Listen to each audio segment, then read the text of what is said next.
We will get a live report from John Decker in a moment or two. Our own White House correspondent on the U.S. response to the Jordan attacks or the attacks in Jordan, which took lives and injured American service members.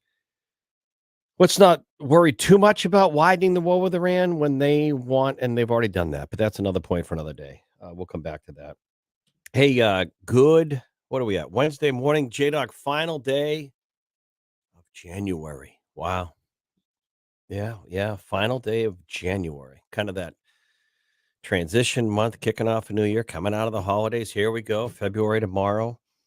We have some cloud. Well, it's still cloudy out there and just a little bleak, but what a better, drier road commute this morning compared to yesterday's icy black ice and all the accidents. So today, it's like a breeze out there. Going to get about 35 for high, cloud and sun today.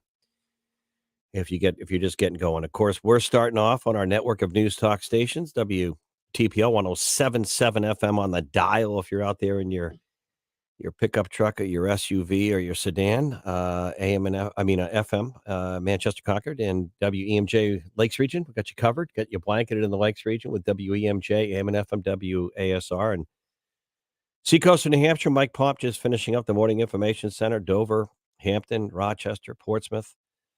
From Hampton Beach to York Beach up into Portland, Maine, WTSN 1270 AM, 98.1 FM. And, of course, the pulse of an H, thousands of you streaming each morning, literally thousands across the country and in the Manchester, Boston metro. So thank you for that. If we're, hey, Google, hey, Alexa, play the pulse of NH. As we get going this morning, a couple stories I'm keying off. We're going to have some of our regular contributors this morning. Also, we're going to be talking a little bit about fewer workers quitting their jobs all of a sudden, one of the trends we're seeing. We'll get a live report from Aaron Rial, NBC News Radio national correspondent. But in some commentary out of the gate this morning, I don't know about you, but I've had enough. I don't know about you, but I have had enough. And you've heard me say often on the show, I mean, the governors are doing what they can. Texas governor is doing what he can, the Arizona. But how many stories do we have to see like this before more people get pissed off? I mean, really, how many more stories of illegal migrants harming innocent Americans? And we have a crisis. We know that at the border. We're going to have some of our analysis or analysts this morning analyzing the politics around border policies and the hypocrisy. All of a sudden, Joe Biden going into election year wants bipartisan passage of a bill to deal with border. And what has he done for 3 years? But listen to the story. I mean, if this doesn't get you going and say, come on, what's going on? New York Police Department. 4 illegal migrants beat 2 police officers to the ground in Times Square. And this is the kicker. Before being freed without bail. Yeah. 4 migrants who were filmed clobbering 2 New York police officers just on duty to the ground in Times Square were released without bail. Happened 8:30 Saturday night, West 42nd Street. The pair of police officers told the violent group of 4 men to get moving. And that's when a fight started to break out between a suspect in a yellow sweatshirt and the police officers. According to New York police, the migrants, meaning illegal, why don't they put they're illegal migrants? You know, why do we bubble wrap the term? Started to attack the officers, kicking them in the head and body, while 2 officers were pinned down and the other men tearing the sweatshirt. So they beat up the officers and they're freed without bail. Boston police, Boston, Massachusetts, ICE, the federal folks told the judge, don't release this recent convicted rapist who raped a developmentally disabled woman in Boston. Judge released the rapist, illegal migrant. That was a few weeks ago. And then you read other stories. Veterans who serve this country are being dislodged from their senior housing in some cities to house illegal migrants. Our own Dr. Vikram Shramani is giving a talk in Boston this morning. He sent me a picture early this morning in Roxbury of a rec center in Roxbury where kids benefit from being there safely in the afternoon in Roxbury in Boston, section of Boston. They're closing the rec center, which means kids are now going to be hurt, to make room for an illegal migrant center in Boston. Can anyone tell me what the HE double hockey sticks is going on here? Really? I mean, come on. This is getting to be outrageous. You know you know, again, it's too bad that you get politics and Biden and Trump and Biden, but Trump isn't wrong when he said to me a week ago in that interview on the day of the primary here in New Hampshire, our country is being hurt by illegal migrants coming in. Not all, but a lot of them. I mean, how many of these? And then I love these people and these people being, the Ocasio Cortez type members of Congress that will say, well, there's only a handful of illegal migrants that commit crime in this country. Oh, yeah? Well, why don't you bring some illegal migrants home with you and move in with you, Representative? Seriously. I love the bleeding heart crap to a point, but the number of people who come here illegally and harm innocent Americans is growing by the hour. And we don't have to get all carried away here. And we can talk about America was built on people coming to this country, but they came here legally. You cannot have thousands of people trying to come across the border in the South every single day and keep a handle on who's coming in. And it only takes one or two terrorists to come in. It takes, a couple of loads of fentanyl to come in. And you try telling the parents of a woman who's raped by an illegal migrant that it's okay, that, just it's okay. Just turn the other cheek. Go ahead. Good. Good. I want you to go knock on that door. And then the kicker in the shins is you look at this crap in Congress and how the national news media is just oblivious to the fact that Joe Biden and the Democrats do not need a bipartisan measure to shut down or deal with the border. Under national security clauses, the commander in chief has plenty of executive powers to do more to secure the border. He just hasn't done it because politically he doesn't want to do it. So don't BS me, Mr. President, or the Biden administration on how tough all of a sudden you want to be going into election year on the border when you have 3+ years to do it. And my case before the jury of public opinion would be this. Why is it when you have Texas and Governor Abbott doing all he can over the last couple of years to secure his state and the American border with Mexico, every time they pass a law or fortify the border, your Department of Justice sues him in the state of Texas for doing it? You are so full of BS on this. And I'm looking at these stories of police officers being attacked in Times Square at 8:30 on a Saturday night by 4 violent illegal migrants who probably have lengthy criminal records. Why aren't the judges holding them in jail? This should be a boiling point where we're losing young people to fentanyl, which is a result of the border crisis. Number one cause of death last year in America, people under 40, was a drug overdose. 98% of those are fentanyl related. Heard a story from Mike Pomp. I think it was Mike this morning, J-Dog. I think it was a local story. Yeah, it had to be because I didn't listen to anything else. I was listening to Mike coming in. Good morning, Mike. And a couple police officers, was it in Rochester, J-Dog? Help me out. They went to subdue an individual in his 40s the other day or yesterday. He put a bag of drugs into his mouth. It happened to be fentanyl. The bag broke. The officers had to go get treated at the hospital because that's how toxic this stuff is. Just making an arrest, they get contaminated with synthetic fentanyl. The border crisis. Do something now. Don't play politics when cops are being attacked and veterans are being displaced and recreation centers are being shut down for kids to make room for people who broke into this country. Why don't we take care of our own first? 603-228-2080. Commentary. Our own White House correspondent John Decker on deck talking about the response the U.S. will have on the attacks in Jordan. A little bit later on, some of our regular contributors. Hey, Google. Hey, Alexa, play the Pulse of an Age. Back in a moment.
So we're seeing a lot going on in Congress these days in Washington, whether it be the impeachment proceedings on the Secretary and the Homeland Security side, Mayorkas, whether it be trying to get a southern border bill passed and the politics around that, but also the proportionate or the response to Jordan on those attacks. Our own White House correspondent, John Decker. I mean, the White House, the Pentagon have pretty much have broadcast that there will be a strike.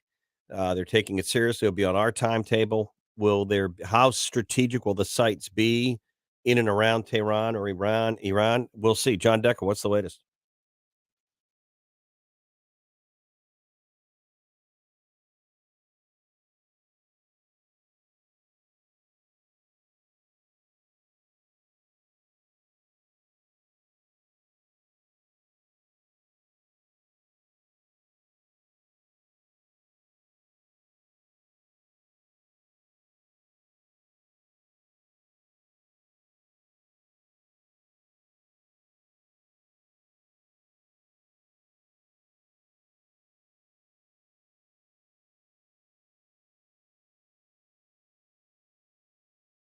Yeah.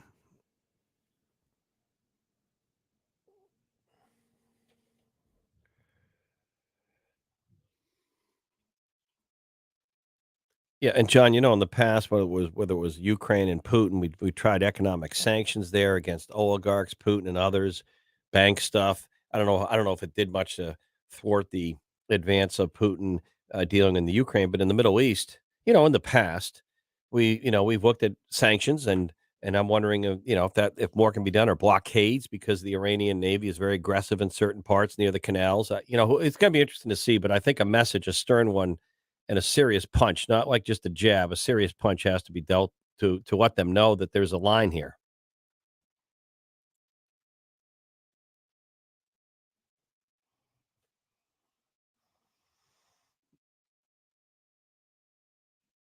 Yeah,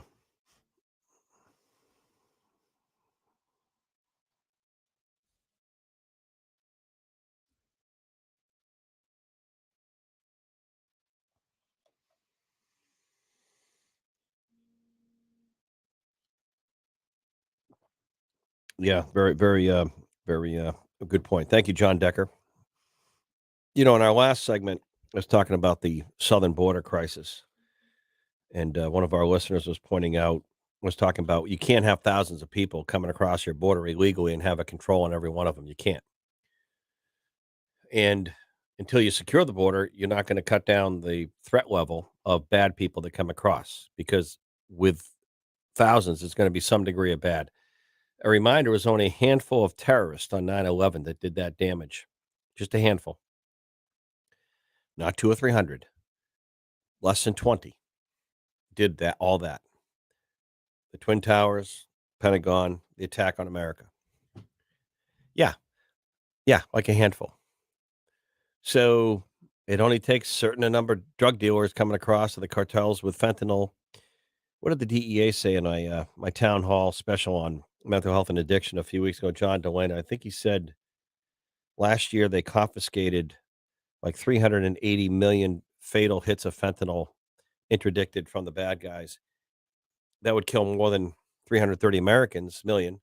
Um, but that's only the drugs they seized. So it doesn't take many, uh, mules, drug dealers, traffickers to get bad stuff into this country. Dirty bomb, God forbid. Imagine what a dirty bomb could do to a city. So we have human trafficking crisis. And then the stories that tick me off, I listed earlier. Two New York City police officers basically mugged, jumped, attacked by four illegal migrants Saturday night in Times Square. And the courts don't even hold the migrants. They released them with no bail. Can I ask you it's just the way I'm wired. And to the Boston judge, I don't know who he or she is a few weeks ago who released a convicted rapist, a legal migrant. Let me repeat that. Because I'm not going to call, I don't know why we don't call these people who are migrants here illegal. Because if I broke into Mexico, they'd call me an illegal alien or whatever. I'd be in jail because that's what Mexico would do. Here, we let people run around, or they do because of the numbers. Um, what's the message in Boston? when that rapist who raped a developmentally disabled woman, he's got a history of rape and violence. And the judge there, they arrest him, they catch him, the cops do their job, and the judge releases the person after ICE. The federal guys implored upon the court, and the judge, don't release this guy. We're going to come pick him up. He has to be deported. He'll rape again. The judge says, we don't, I don't recognize ICE in the federal efforts to round these people up. I'm releasing the suspect. Who the hell is that judge? If you were the parents of that woman, how could you, what would you think? They catch the guy that raped your disabled daughter or sister, and then a judge, because they have a political agenda, releases the person? What do you think the message? Now, ICE, fortunately, in Boston got caught up with that dirtbag, scumbag, and arrested him, and he's deported. But what do you think the message to those four, and the police said they're dangerous men, probably have criminal records, those illegal migrants in New York City who jumped and beat up two cops? They're arrested. The judge releases them without bail, and they're out on the streets of New York again. Do you think they're just going to go to the library and read Shakespeare? Do you think they're going to go down to the soup kitchen and volunteer? They probably say to themselves, hey, we just beat up two cops in New York City, like the biggest city, one of them in this country. They let us go. Let's go rob a store. Let's go mug an older couple. Let's go assault a woman. What the heck? What are they going to do? What? They're going to arrest us and let us out again. So we got a couple problems here.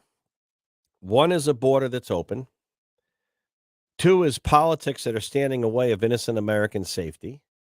And three, we got an activism judicial branch on the courts that are the police do their job. And then a judge kicks the person out without bail. Now, I got to tell you, for the life of me, I don't know what I would do. You know, last summer in Rye, New Hampshire, I don't know if you remember this. Last summer in Rye, New Hampshire, there was a house being renovated. Probably a very nice house, because I don't know if you can get a home in Rye, New Hampshire under $1 million. So I don't know if the couple that hired this work crew to work on their home renovations had kids or innocent people in the house. I assume they did. Fortunately, ICE and federal agents tracked down one of the workers on that crew, unbeknownst to the people of Rye or that family, that he was wanted in, it might have been Brazil. If it wasn't, don't hold me against me. But another country, he was here illegally. He was wanted. He had 220 years of prison. He escaped and came here. He's working on a home in Rye. He's a serial murderer. He killed like 12 people in Brazil. 12 people this guy killed. And he's swinging a hammer on a home in Rye. You don't think he's going to kill again? That's what's going on here. And I don't know why, for the life of me, people are tone deaf about it in Washington. All they want to do is point political fingers. Oh, the bill doesn't pass. I was going to crack down on the border, but Trump told those Republicans don't vote for it because he wants to get credit. But what have you done for 3 years? You don't need this bill. You don't need Trump. You don't have to blame anyone, Mr. President. And, you know, just because I'm on a little bit of a roll this morning, I thought of something else. I was talking to someone this morning before I came in. I was watching live camera coverage yesterday of Joe Biden after he met with the military advisors on this response that we're going to make to the to the drone attack in Jordan. He was getting on Marine One at the White House, walking across the lawn to get on a campaign talk. And I'm watching the video, and they're trying to make it look very presidential. I'm just watching his gait. I'm just watching his walk. Now, I know he's 81 years old, and stay with me on this for a minute. We know he has a hard time getting off stages and getting on and up and down stairs. And he's not the only one at 81 years old. I mean, people fall in their own house. So I'm just giving deference.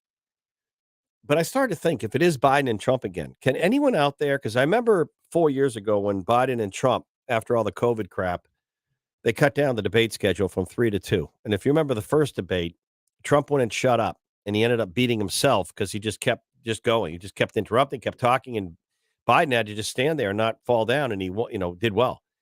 And the next debate, Biden showed up and did okay, and the debates didn't really help Trump.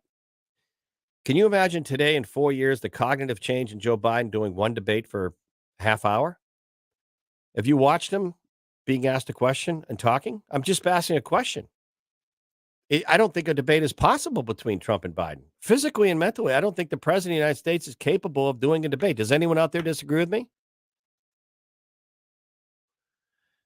Interesting time, 603-228-2080. And maybe that's what Joe Manchin, Senator, Democrat from West Virginia, sees about time about a possible independent run. We're going to come back. Anna Brown, Citizens Count. Some of the bills going on in the State House here, everything from a minimum wage bill, Anna Brown tells us, to other measures that may or may not go anywhere, including medical medical psychedelics, tax credit for childcare, emergency orders during elections, and a whole lot more. Anna Brown, Citizens Count on deck next.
We don't have well, we have a lot of healthcare experts, but one of the stories interesting is this ADHD medication story. I was in a pharmacy yesterday getting another prescription filled, and the woman ahead of me was trying to get some medication for her son. And the pharmacist says we can't keep it in stock. It comes and goes. And there's a story nationally that the manufacturing of this, I don't know if it's been halted for a few weeks. A lot of families are trying to deal with this. I don't know much more, but we'll try and find it. We're just going to request a question from a listener. Anna Brown, Citizens Count, citizenscount.org. They don't stop just because a presidential primary came and went. They're nonstop. They're looking at bills, legislation, all that local stuff that affects you and me and your neighbor and everyone else sitting next to you. Anna Brown on a Wednesday morning. What's going on under the dome?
Yep.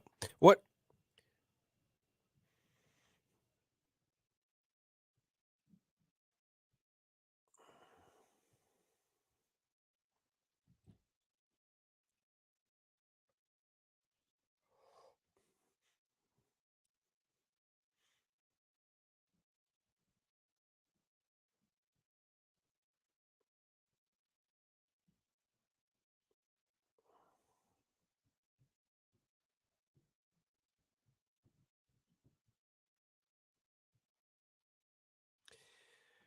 one of the Anna Brown citizens count. What about this minimum wage bill? My last time I checked, we have one of the lowest unemployment rates in the country per capita. If you want to work at McDonald's or Walmart, I think they're paying probably closer to $15 to $17 an hour. So why do we need a minimum wage bill? I'm just curious. Is that going to pass?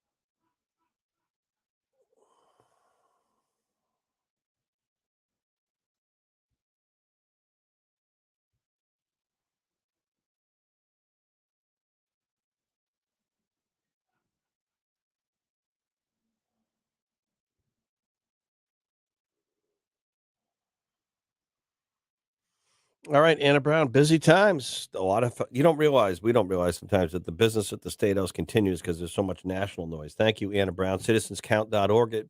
If people want to get involved, or best way, just go to the site.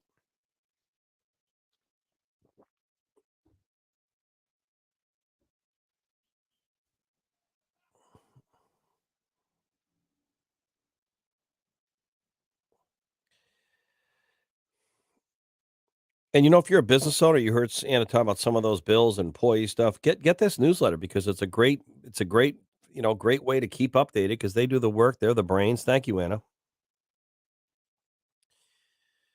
It's interesting. I was talking with We'll come back and talk a little bit about the economy. People say the Fed's going to meet today and they're going to leave rates unchanged. Consumers like the lower fuel cost. Why wouldn't they? And maybe things lowering a little bit at the grocery store. But you look at places like Portsmouth, New Hampshire, and some of the other markets, less inventory, things are sitting, but some of the new stuff. I was on Lafayette Road yesterday and some townhomes, condominiums, because a lot of the people that these developers, and I'm a pro developer person. I mean, it's a tough business to make any margin of profit, especially in Portsmouth, New Hampshire. Cost of labor, cost of everything. And all these new condo townhomes being built all over the seacoast. And I know there's a housing shortage, but there's a housing shortage for affordable housing, not a housing shortage for like multi-million dollar. There's a housing shortage for affordable housing. But I'm not going to pick on this one development. So you get these like rows of buildings. They're good size, 3 bedroom, 2.5 baths, maybe one garage, and kind of just off the road, side by side. Okay, so technically you might be in Portsmouth, but you're not really near downtown. And, you would think that one of these units, a fair, what a good price, if you're a competitive, you're looking to buy, you would think, 495, 500 max. They're asking like 700,000 for these units. And then you go further closer to Portsmouth and these townhomes are like 1.6, 1.8, 1.3 million dollars for a condo. And you're like, they're feeding the upper end of the market. They're because that's where a developer can make more money. If you do a project, you get 30 units, do your math. My UVM math isn't, what it was once.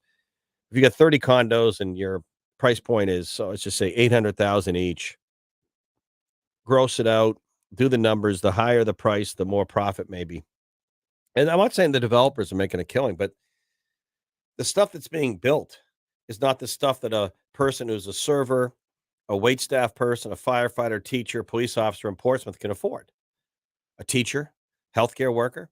These are people moving in from other states, and good for them leaving Boston and Connecticut and New Jersey. I don't blame them. I wouldn't live there either, but they're definitely, you can see what's happening in New Hampshire. Higher end market getting fed in the North Country, the mountains, the Lakes region, Guilford, all these communities. Higher end market. Anything nice you hear at New Hampshire is closer to $1 million or more, not 500,000. So again, if you're making, say you're a couple making 125, 150,000 a year, you're probably not being able to afford a $1.6 million townhome. Just some commentary.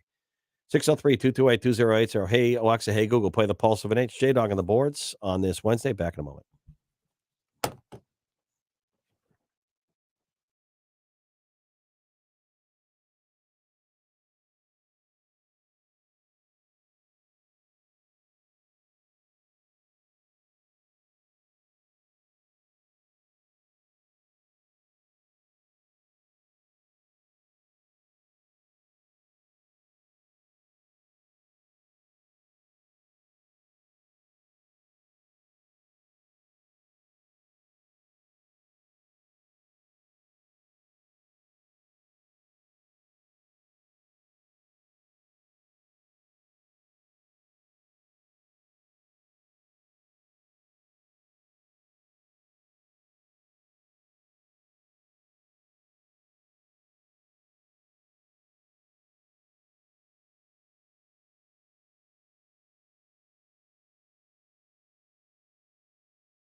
So I don't know if you know some of the news. I'll tell you, I'm watching one of the networks right now, CNN.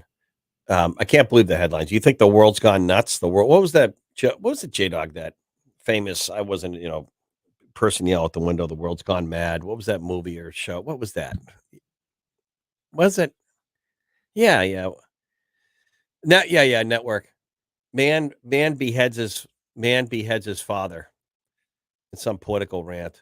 I mean, beheads his father. I mean, you wonder really, just I don't know. A lot of people out there, crazy stuff. And we don't make mental health a greater priority. Go figure. You know, I was talking earlier about, it's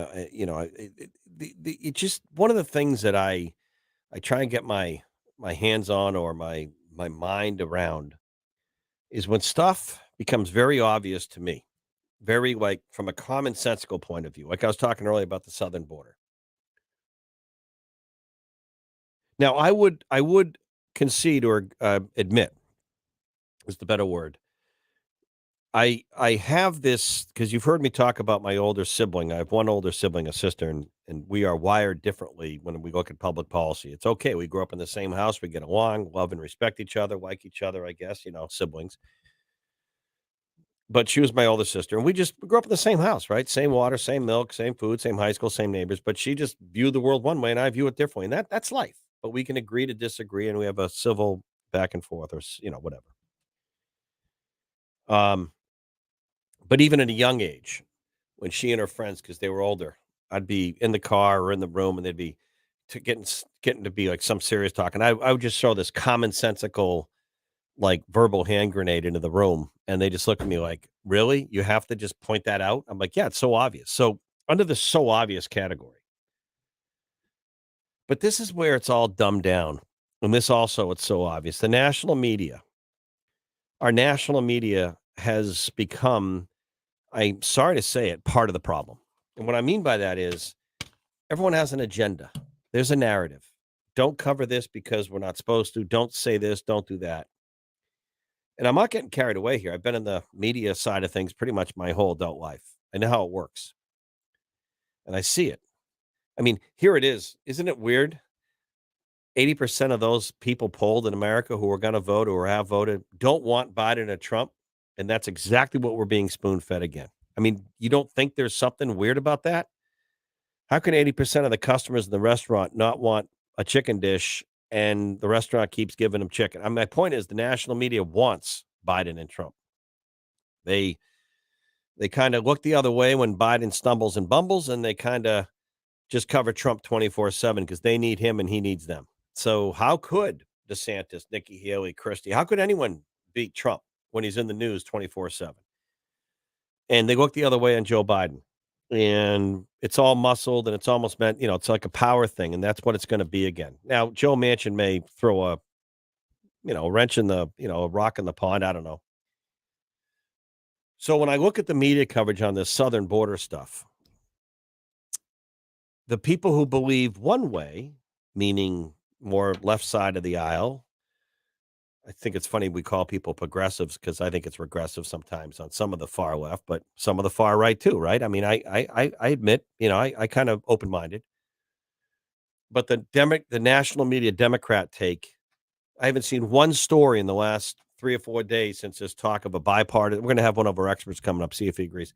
Bipartisan congressional bill, Democrats and Republicans agree on that would allow Joe Biden to all of a sudden, as we go into February of 2024, get tougher on the southern border. Why the hell does the president of the United States, commander in chief, who has executive powers when it comes to imminent threats to the United States, the security of its people, which is the southern border is, he doesn't need congressional approval to tighten up and shut down and secure the border. There are 5 things he could do in a minute if he wanted, but what has he done for 3 years? So now it's a political battle.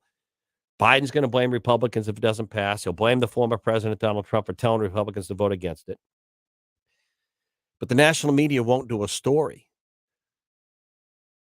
ABC is not going to do a lead story tonight asking the press secretary of the president of the United States, why does Joe Biden need congressional approval to get tougher on the border?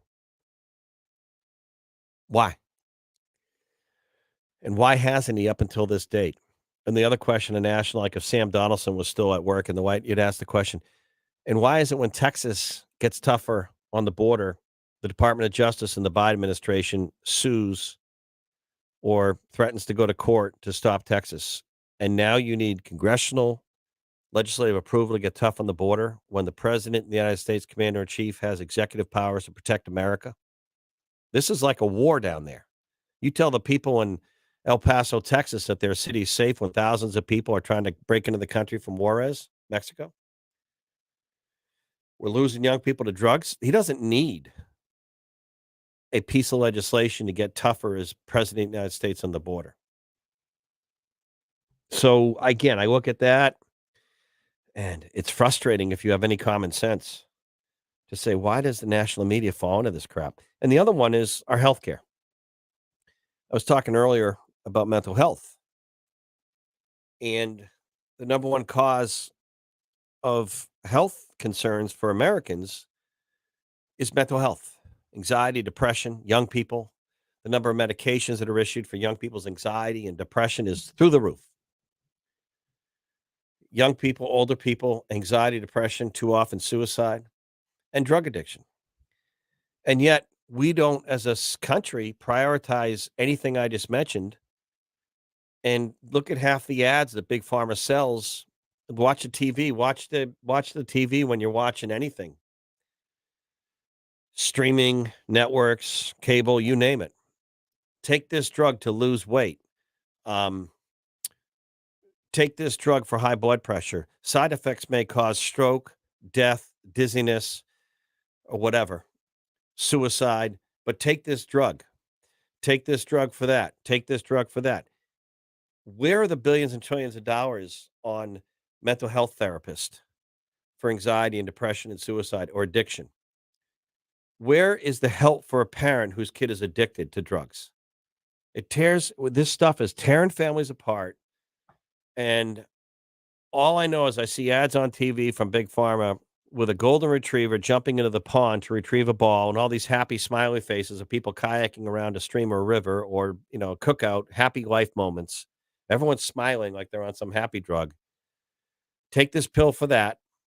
Side effects can include death, stroke, cardiac arrest, suicide, whatever else. Take this drug for that. Ask your pharmacist for this. Go in and ask your pharmacist or, an emergency room. I need help for mental health. I have anxiety and depression. I just can't focus. I can't. I think I'm going to hurt myself or something. I need help. They look at you like, get out of here. We don't have anyone here to help you. So we are, and the final thing on the border and some commentary, 603-228-2080.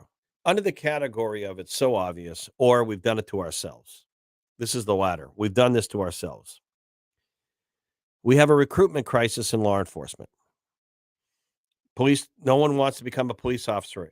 Why? Oh, could it be in New York City Saturday night? 4 illegal migrant men who are known to have dangerous criminal records jump and mug 2 police officers on duty in Times Square. The police arrest and catch them, and in a court releases them without bail, freed without bail. Go do it again. Why would you want to become a police officer in New York City? Why is crime on the rise in cities? Oh, because we've done everything we can for 5 years to screw over the police. Police lives don't matter. Cut their budget, take control away. Encourage people not become police are the problem, not the solution. All police are the problem, not the solution. And then we wonder why we see crime in cities. It's driving people out of cities, and yet people don't want to change the policies. So now all of a sudden the mayor's awake or someone calls 911. Well, why did it take 20 minutes? Some guy broke into my house and he's raping my wife or raping me or attacking us. Why did it take police 20 minutes? Well, maybe if you didn't piss on the police for so many years, you'd have more officers in the city to protect and serve. So when you call 911 and you really need them. I mean, I was watching this guy in San Francisco recently, one of these, magazine interviews, but 60 Minutes won't do the story because it doesn't fit the narrative, politically speaking. He lives in some area of San Francisco where a lot of younger high-tech people live. He loves his neighborhood. He's in his building, but he said crime is so out of control that he's afraid with his significant other to go 5 minutes from his, $800,000 townhome in San Francisco to a restaurant or the parking garage because he knows they're gonna be mugged. And he said the police just kinda aren't in the area because 'cause they've just sort of circled the area. They don't have enough police officers to go in, and every time they do make an arrest, the person's back on the street in hours. Under the category of it's so obvious, but also we've done this to ourselves. When you look the other way for too long and you know something's wrong, don't stand up on one day and say, "Why is this wrong?" 603-228-2080. We'll talk about the politics on the border bill. One of our political analysts and all-stars coming up, Aaron Rial, NBC News Radio national correspondent. Fewer people quitting their jobs. What's going on? Back in a moment.